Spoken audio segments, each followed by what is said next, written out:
Hello, thank you for joining us today on Matters of Substance. I am Carly and I have my co host here, Caitlin. Hello, Good Caitlin. morning.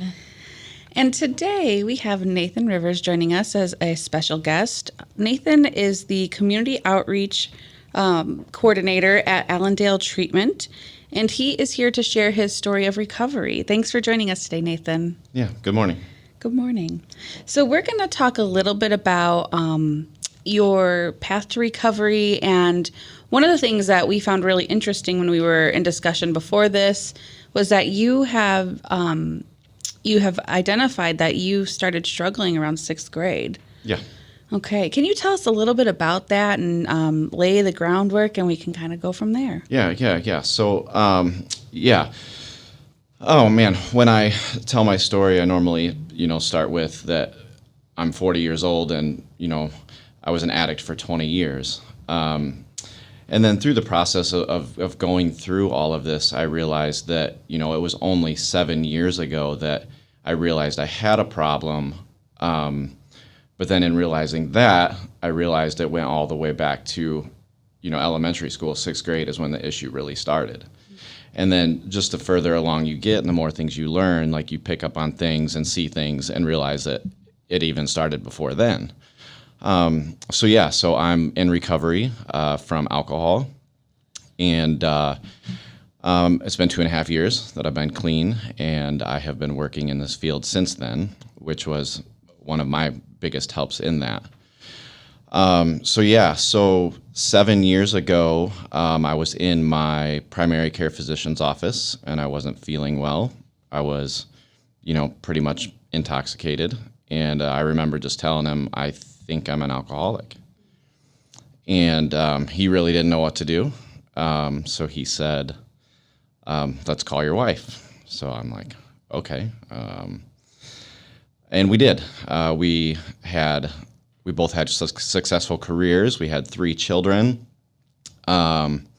She didn't know what to do either. She kind of ignored the phone call and hung up.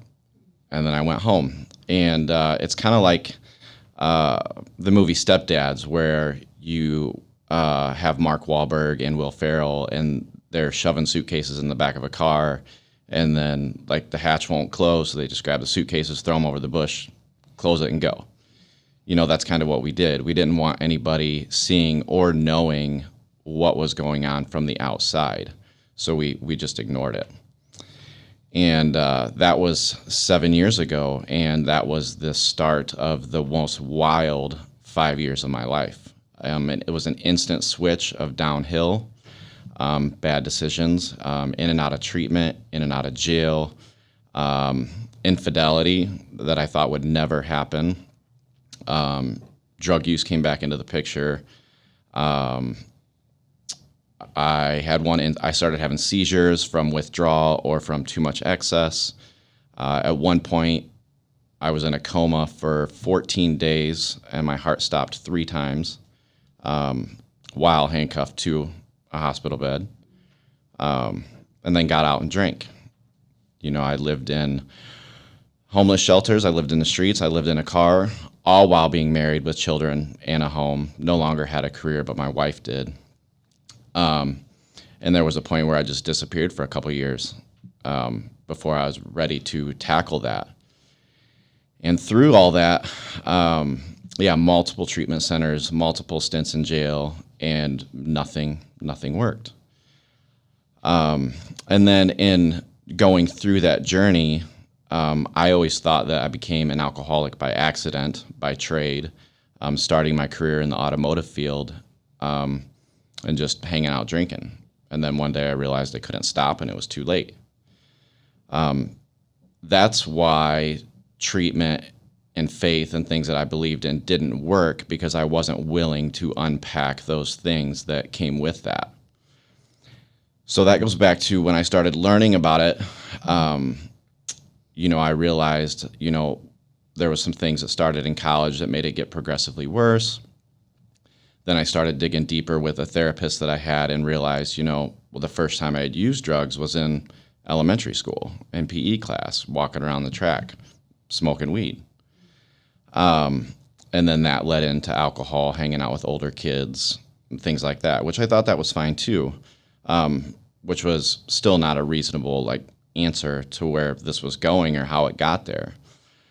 And then, just continuing through the journey, continuing to open up, continuing to learn, I realized that, the one thing that I avoided that everybody told me, mental health, trauma, all these things, I'm like, no, I don't have that.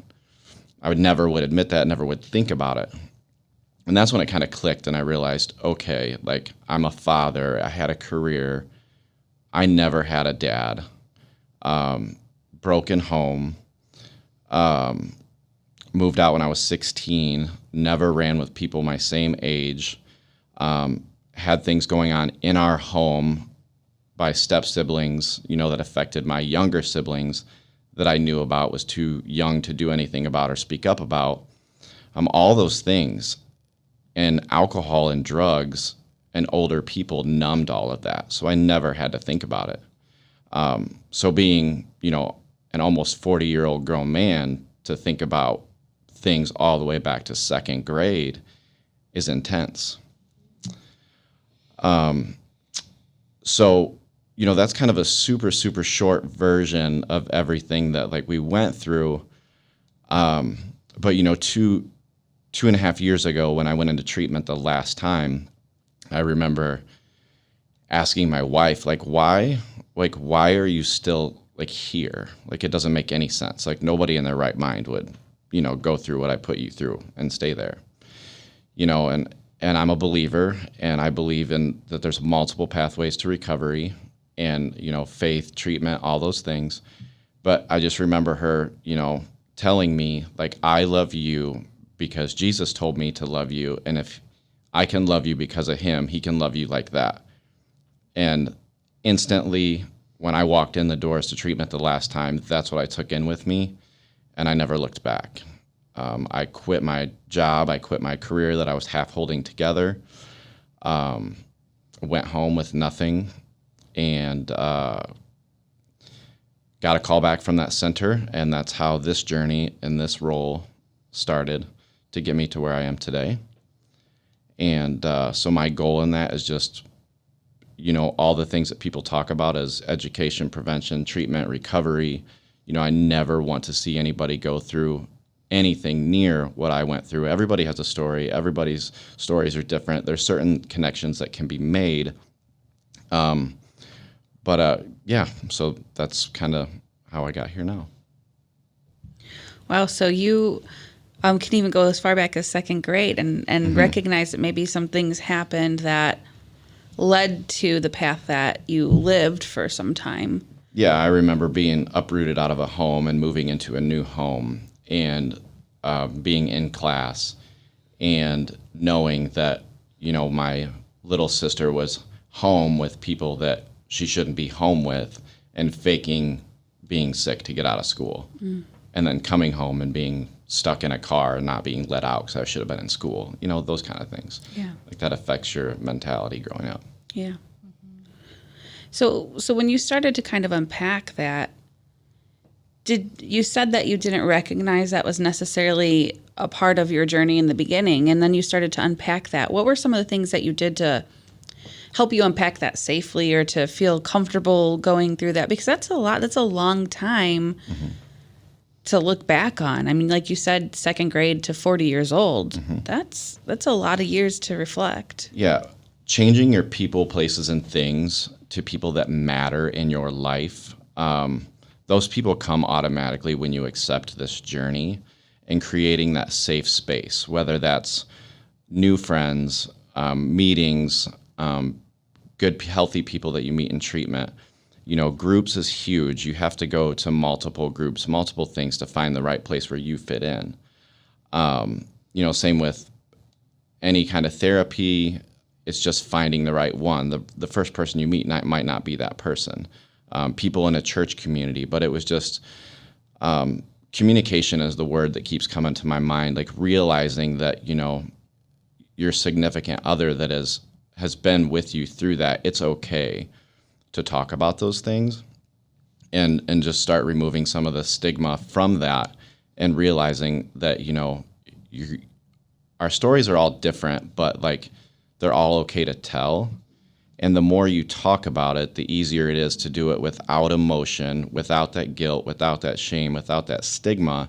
And it kind of gives you a powerful feeling that it might not always be comfortable and it might not ever be the same when it comes out, but just being able to release that in some safe space and to keep on reliving it, keep going back. Sometimes I feel like when I tell my story, it's never the same just because it's with different people, it's different things. And it could be one of those things that you say that changed somebody's life. You don't know, and you may never know that. And I think that there's things like that. I can probably pick 3 to 5 people that I'm not connected with that said things that years later I remember. And it was, and that makes you think back on why did I ignore that then? And you're like, oh yeah, this is why. And then you just go back and revisit it. Nathan, when you were in treatment, did you find that when you were there that, they wanted to make you do some work, right? They probably wanted you to open up and, they probably did different kind of, recovery interventions and treatments where you guys are talking about trauma or, talking about the experiences that you feel have led you to this point. So I remember you said that conversation with your wife, and then when you walked into treatment, that was kind of where you made that turn. But did you have any other realizations while you were in treatment? Like you say, feeling more comfortable talking about things or finally kind of letting somebody in and recognizing that what you went through in your childhood was traumatic? Yeah. So, treatment and recovery works when you want it. Like you have to be selfish for yourself and want it and accepting to those things. So, to answer your question, I was in treatment 4 different times. The first time I was forced. I left after 2 weeks. I wasn't there enough to pay attention to even what they were doing. Like I was just like, I didn't want to be here. I want to get out. The second time I went to treatment, I didn't think or didn't like their program and thought, I was above everybody else. Like I was an alcoholic, not a drug addict, being the only alcoholic in there, like it was a weird dynamic at that point in time years ago. It was kind of like there was a click, and it was strange. And there's no difference now, it's alcohol or drugs. It's all the same thing. But there is a lot of people that think it's different. So that put me off to treatment. So I didn't want to talk to anybody. I didn't want to do anything. I didn't want to be there with them. And then the third time I went to treatment, it was the therapists and the people on staff didn't have a history of addiction. So what can I learn from you? You don't understand, you don't know, whatever. And the people that I wanted to talk to, were too full or too busy that I felt like that weren't acknowledging. So there was barriers I was putting up purposely, not knowing it because I didn't really want it and wasn't willing to accept, all the different avenues that you can take. So to speak to the last time that I went, I realized okay, this stuff all makes sense. What happens if you accept it? One of my closest therapists that I have right now never walked in addiction. I never thought I would talk to somebody about that didn't know that was only book smart, but she's wonderful and helps me unpack a lot of things that I wasn't able to do. And it was just accepting the programs. They offer a thing called MRT, moral recognition therapy, 12 steps. I hated 12 steps until the last time I went to treatment. And I had a lady that taught it, that truly taught it in a way that made me understand, okay, this works. And I'm a believer in the Lord anyway. So they kind of go hand in hand in certain ways, but it kind of clicked. So the more that you accept things and see what's out there, family supports, group supports, trauma supports, grief supports, because it's not just about us. We're selfish when we're in there, but then there's your friends, your family members, their friends, their family members. This affects more than just yourself. It's the, whatever they call it, 5, 6, 7 degrees of separation. You can affect so many things that you're not realizing. And then you learn how to deal with that, with the guilt and the shame that comes along with that. And I think that's one of the hardest things to still to this day get over is not to carry some of that every day, especially, me with kids. Yeah, that's a whole another thing we could get into, but I think that answered your question. Yes, it did. Thank you. So when you went to treatment, you did a couple different things, and not to get like kind of off of your story, because I think that's really important for us to focus on, but you are here as a representative of Allendale Treatment. And so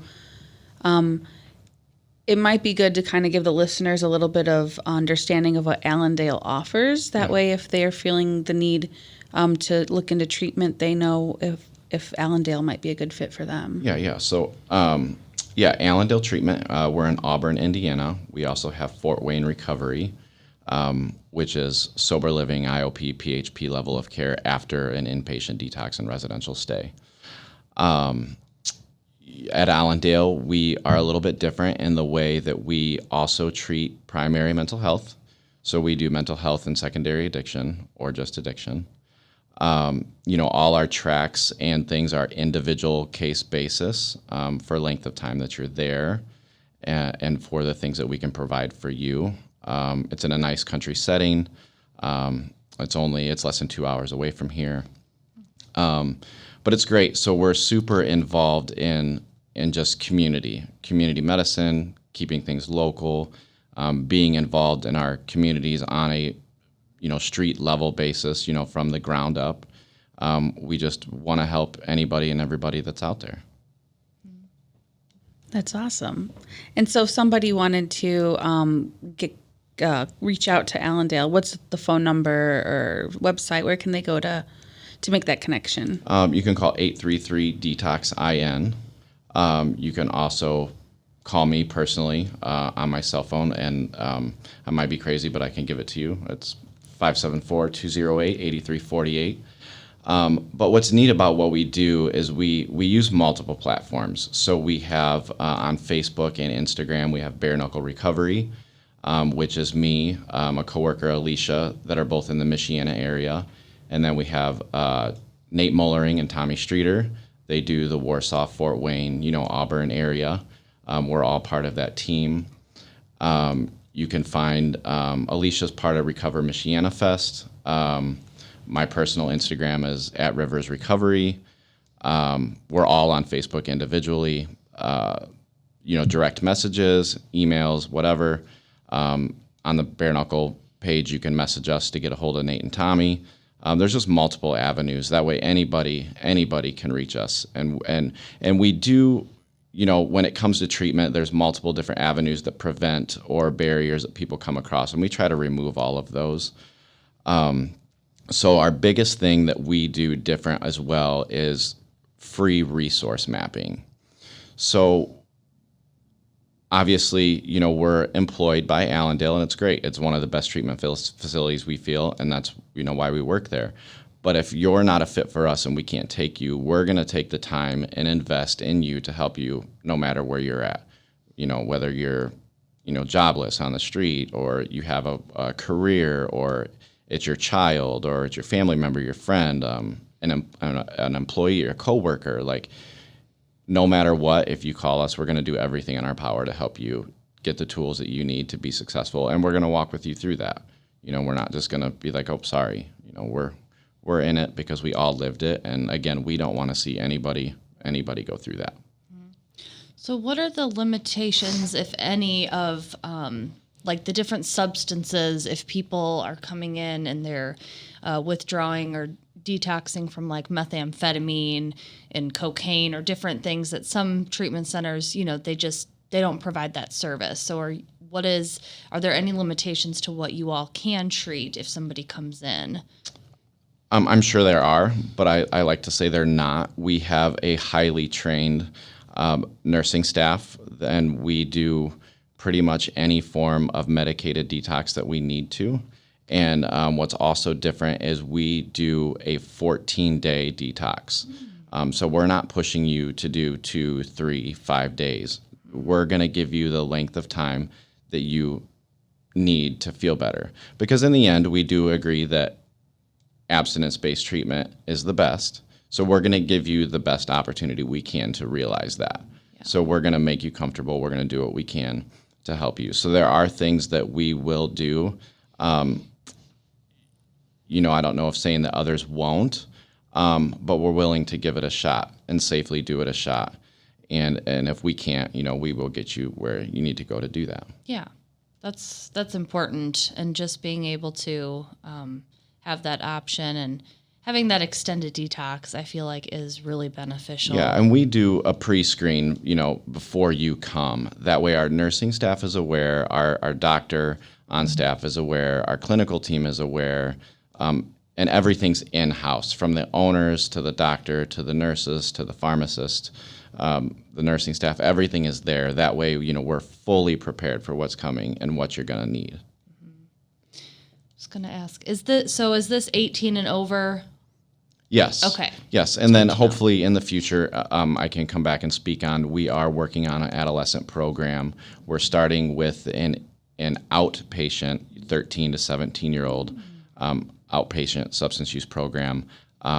That should be open, at some point this year, and then next steps would be inpatient for adolescents. But that's what we're moving towards because we realize that that's a need.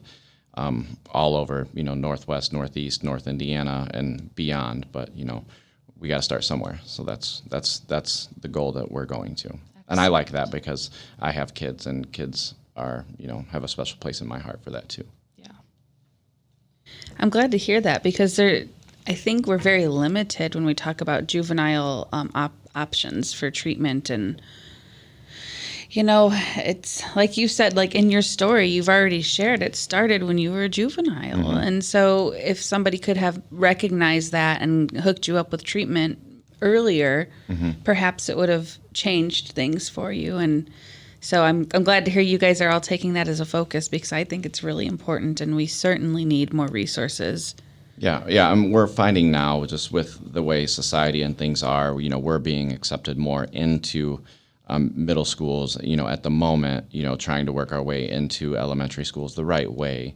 And just, prevention education is huge, so like it's an ever changing thing. So being able to go in and speak on those things and give the kids the knowledge is great because, I love to say that, drugs aren't the same as they were 20 years ago. There's fentanyl is a huge thing, whether it's in marijuana or pills or, anything that you're using. So that the risk is so high, and it's proven by the overdose numbers that have gone up since the pandemic. And, that's our biggest thing is we don't want to see anybody lose their life to this. Mm-hmm.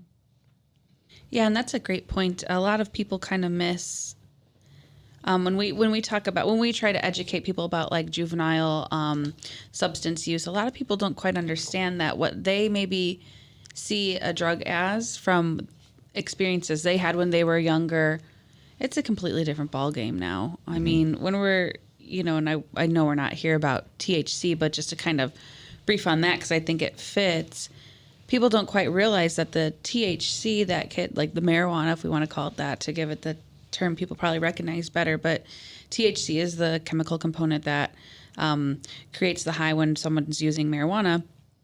Kids these days, they're getting 98% potency. That's what they're smoking when they're vaping THC.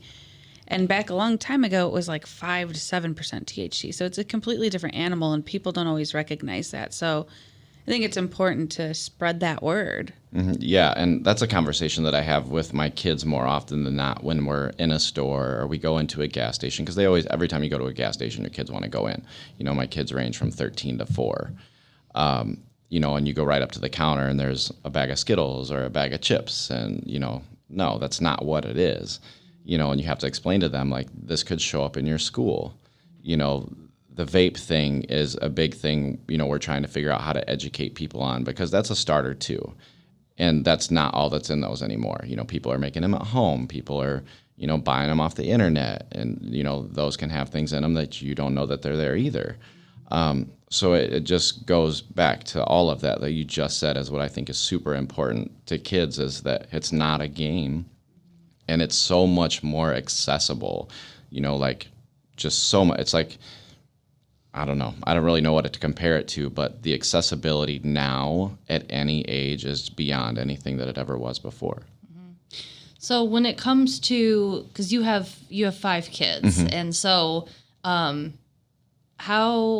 do you feel about knowing, what you know now about how things were when you were growing up, or the experiences you had, and how someone in recovery, I feel like parents in a way that, you really want to prevent that onset of drug and alcohol use from an early age. Yeah, it's. I'm glad you brought that up because like I said, this is a journey that you're on for the rest of your life, and you're still learning, and you still have your struggles and your demons that you fight. And I feel like I have 5 children. I didn't ever think I would have 5 children, but like I didn't realize I don't know how to be a dad. Like I didn't have that.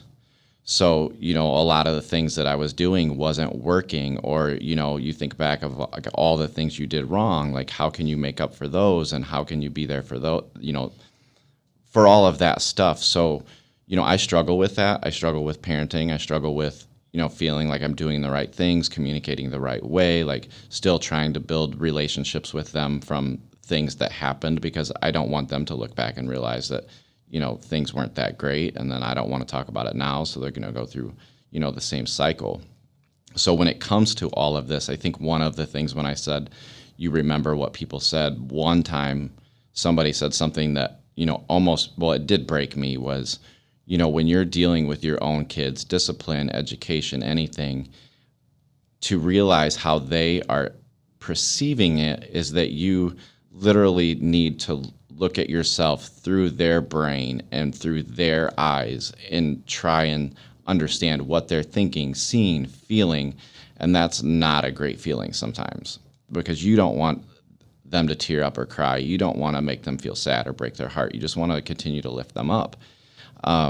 So it's the same thing with education. Like you have to try and do it the best you can, which may or may not be the right way, to educate them on what's out there, to help them know that they have you instead of the people that are trying to feed them what they have, and It kind of reminds me of something that I read a while back ago about at a certain age, adolescents, their peers are more important than most of any of their other family members. It's just kind of a part of the process that their brains go through, and they seek that validation. And so I like that you are talking about how it's important to instill in them that, yes, these people are your friends, and okay, they're important to you, but you also have us, and your family. And I think that's such an important thing for adolescents to understand early on, that, no matter what happens at school or whatever, you can come home and you have a safe space here. Because if they don't recognize that, then I think sometimes that can create, it creates an ability for them, an opportunity for them to turn to their peers and do things maybe they aren't necessarily comfortable doing, but they do it because they want to impress, and they don't feel they have the safety at home to come and say, this is what's going on and I don't know how to handle it. Mm-hmm. Yeah. And, and I don't know the exact numbers, but it kind of goes with what you're saying, is that, they say when you start abusing, substances as drugs or alcohol, whatever age you start using that is kind of when your brain development and function starts to stop. So you carry that mentality with you through your life and the journey. So like your decision making, your comprehension skills, like they're all off. And I remember being told, in certain times, like, I would have like permanent brain damage, my brain was shrinking or swelling, like memory loss, and those things terrified me, but it still didn't stop what I was doing. And luckily, like, I feel like I'm fully functioning, except for I still don't have the greatest memory, but I can live with that. And, I'll accept that if that's all that happened, So I try to let them know that too, like all the things that they're doing right now and the choices that they're making are just going to develop them to be better, as they grow and be a kid and have fun and enjoy being in that space and learn what you're learning the right way to be able to fully develop to make the right choices later in life. And I think I personally feel, I know this probably isn't agreed upon totally, but I feel like parents who are in recovery have a slight advantage on how, because parents who have no personal experience with it, it might, or know somebody who's been through it, or have worked in a field that we work in, there's certain things that I think just go unnoticed. I think when there's a lack of knowledge and education on what addiction is and what, substance use disorder is, that it goes unnoticed, and parents are not, I don't think they're paying as close attention to it. I think they don't realize how quickly it can begin at, second grade. This is when prevention needs to start, as soon as they're in a public type of school setting, because now they're around a bunch of other kids. There's older kids in the same school building with them. They're interacting with kids from different walks of life and different ages. So I feel like you being in recovery, you have some knowledge of, okay, maybe I could do this differently because I didn't get to experience this. And maybe I know what to kind of look out for because this is what I was doing when I was in 6th grade. No, and I agree with you completely, and that's what I love about this subject is, people can agree to disagree or they can not agree at all, and there's really no boundaries to where it can go, because some people think this isn't a disease, it's just a choice, like there's free will, and I can see all sides of it, so like I don't completely pick a side, I just know that I'm here to help, and in doing this and agreeing with what you're saying is that it's huge, and I think that's where the prevention and education come in, and like what we call resource mapping is to let parents and people in those situations know that there are tools and there are things available for them to learn as well. So if somebody calls us because somebody is struggling, no matter what that situation is, one of the first things we go to is, what are you going to do? Like, they need help, but obviously, like, you're going to too. Like, what can you change? What can you do? What can we help you understand? What can we get you in front of? Because those people without that just want to throw their hands up and ignore it or not do anything and try and pick up the pieces later. But we can prevent that now. And I think, like, letting people know that, is great. I really appreciate that you guys look at it from kind of a whole family standpoint, because I worked in a recovery home for several years, and one of the things that I noticed a lot is that the family, oftentimes there was a lot of frustration or anger towards the person that was in the recovery home, and that's a family dynamic that we didn't really go into, but what was important is oftentimes I would see that the person I was working with was just so defeated just by talking to their family, because they felt like they, oftentimes the family would kind of put that you didn't succeed last time in treatment kind of mentality on them. And it always deflated that excitement they had about being there. And it's just so important for the family to be working on healing themselves as well, alongside the person in treatment. Because if the person in treatment leaves successfully and they go back into that same environment, I think it creates a pretty big barrier for them. Yeah. And I think, two of my favorite things to tell people, and that I learned from my wife in this, is, her term is hurt people. And she loves boundaries, healthy boundaries.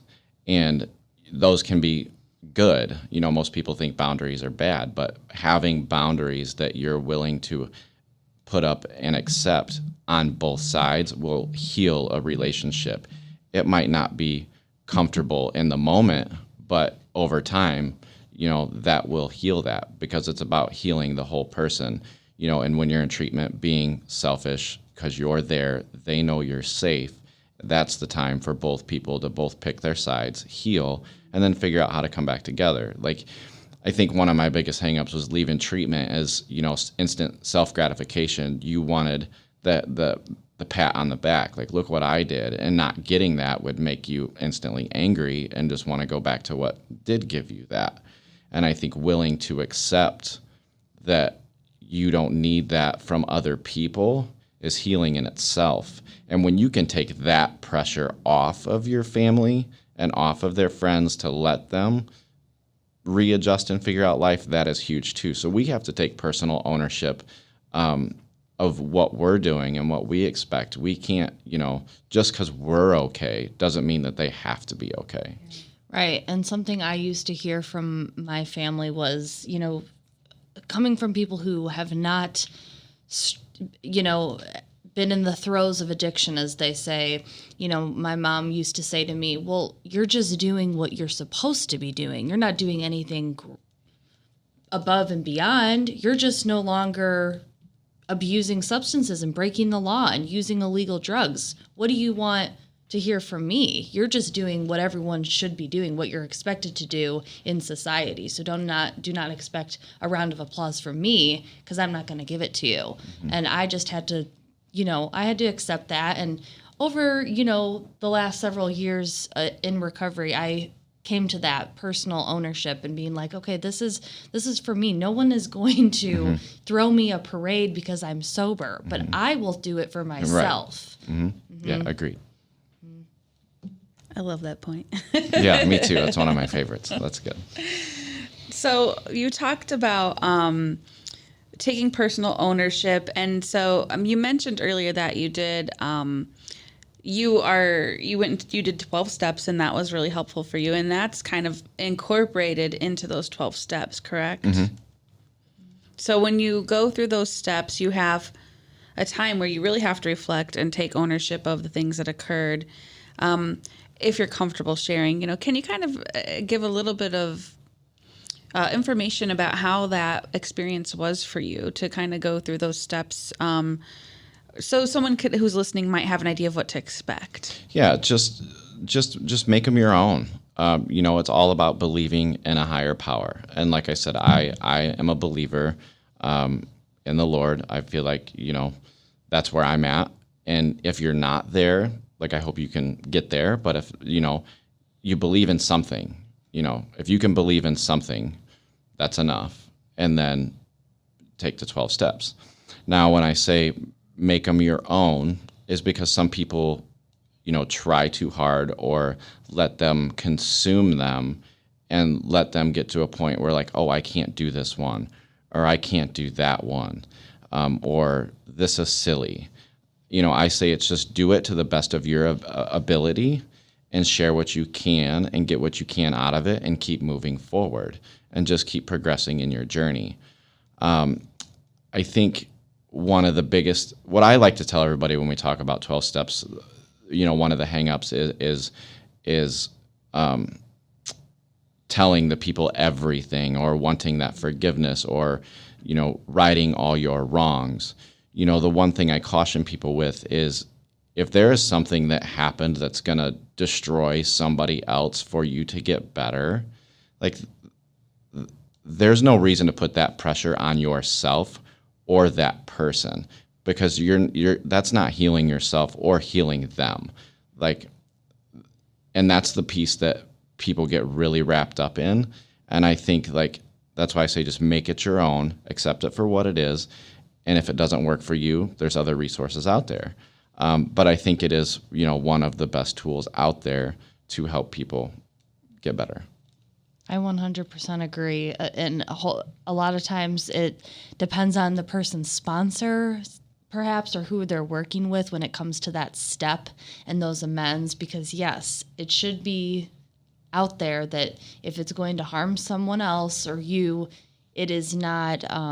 you shouldn't be going out of your way to acknowledge that amend that happened maybe 10 years ago, and to bring it back up could actually be harmful to everyone involved. Mm-hmm. I like that you mentioned that. Thank you.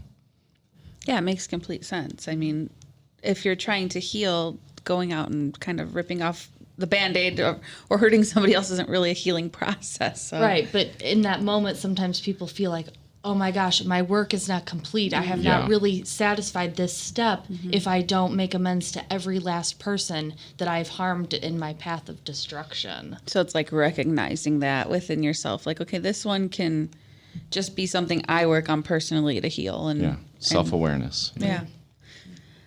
I wanted to mention that when we are talking about the 12 steps, this is something that people can get resources from or help with in all kinds of places. So if you're listening and you are thinking this might be a step you need to take, you can reach out to, I think, aa.org is a great resource, and it can get you involved in meetings where you'll likely be connected with a sponsor and the 12-step program. So if you're hearing a little bit about this and you think this is for you as you're listening, just be aware that you can be pretty much anywhere and get that resource. So, Yeah, and I believe there's an app too. I do not have it, but I have heard that there's an app, and because those meetings change, locations change. Of course, there's COVID. Some are in person, some are, there's certain restrictions to some. But I also believe there's an app. But yes, they're everywhere. yeah. I have a question. I've been thinking about it since the beginning. I want to know what you think about how important is it, do you think, because I think everyone has their own thoughts, for someone who's looking to get some sort of treatment, for them to have an interaction with someone like-minded or a peer or with personal experience, while also acknowledging that professionals who go to school and get educated on how to work with people in addiction, how important is it for an individual to have help from both sides of the fence, if you get what I'm saying, like having personal experience versus just being educated on it in school? I think that, both sides are great. But I think if somebody is struggling and wants to reach out, I think the best resource that we have available now in almost every single community is what they call peer recovery coaching.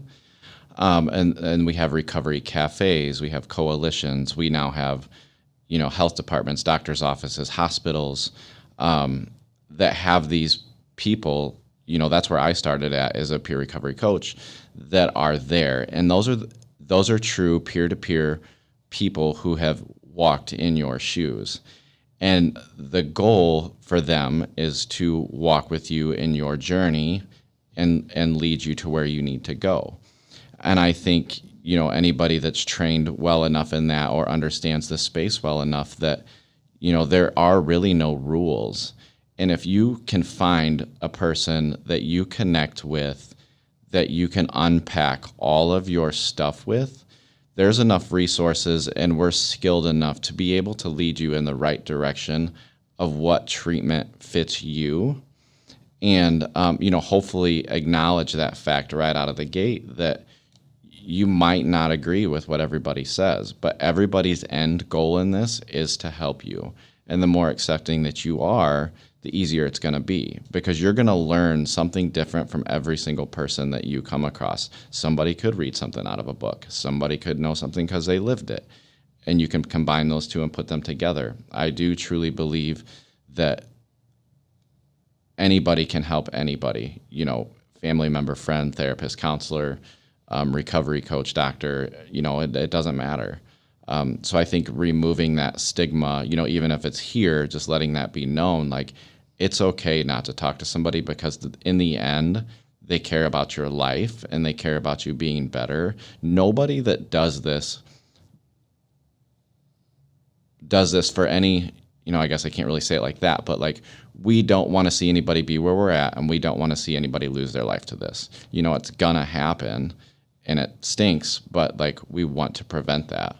Yeah. And I think everybody has that same goal in mind. I think everybody has a heart for what we're trying to do. That's beautiful. Yeah.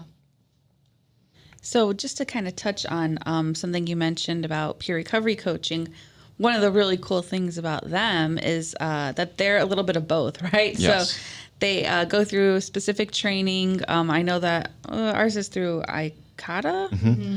So here in Indiana, it's through ICATA.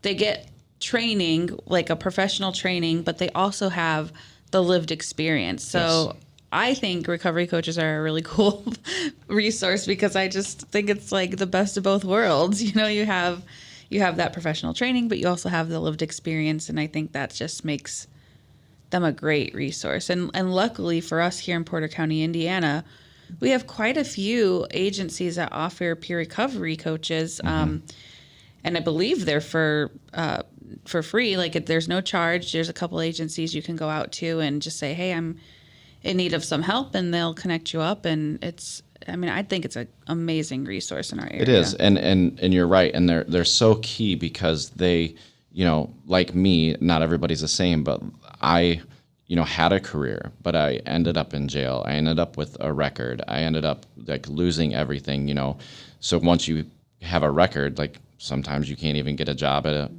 gas station or a fast food place or whatever. But, you can start over, you can recover, you can rebuild your life. And, I had to humble myself and realize I need to do something different and, accept a grant that was offered to, move forward. And, that's how I started recovery coaching. It's not much other than self-gratification, and it's somewhere to start. And if you have a passion for it, there is no limit. And the people that do that have the drive so much so to help anybody is why they do that. And I think they're just so important. I agree.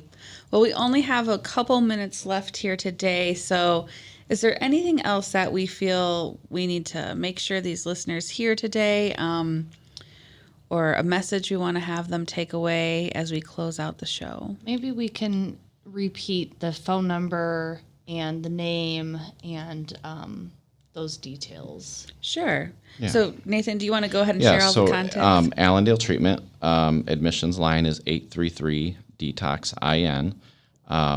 You can reach us on Facebook or Instagram underneath Bare Knuckle Recover Michiana Fest with Alicia Wells, myself, Nathan Rivers, Tommy Streeter, Nate Mullering are all part of the outreach coordination team for this. And then, on Instagram, you can reach me at Rivers Recovery, Bare Knuckles on there as well. And it all leads you to the same place. So you can email, direct message, whatever. Again, if you really wanted to, my phone number is 574-208-8348. Once you get in contact with us, you have all that information anyway. But yeah, or they can contact you guys, whatever, you can put them in touch. But yeah, and I think, feel free to, any questions, comments, or concerns that, anybody hears from any of this, they can reach out. That's what we're here for.